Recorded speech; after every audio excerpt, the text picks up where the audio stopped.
ही संधी साधून रावणाने मायारूपी संन्यासी बनून सीतेचे अपहरण करून घेऊन गेला.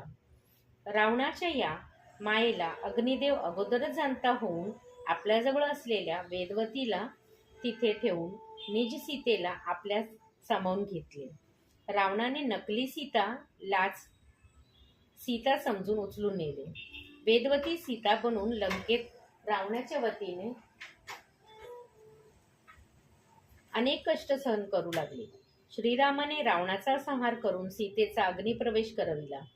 नकली सीतेला अग्निप्रवेश केला तेव्हा अग्निदेवीने असली सीता आणि नकली सीता दोघींनाही अग्निकुंडाबाहेर प्रत्यक्ष उभं केले. हे रामचंद्रा, रावणाच्या या मायेला मी अगोदरच जाऊन वेदवतीला मायावी सीता बनून असली सीतेस माझ्यापाशी ठेवले. वेदवतीने सीतेसाठी लंकेत रावणाच्या हाती अनेक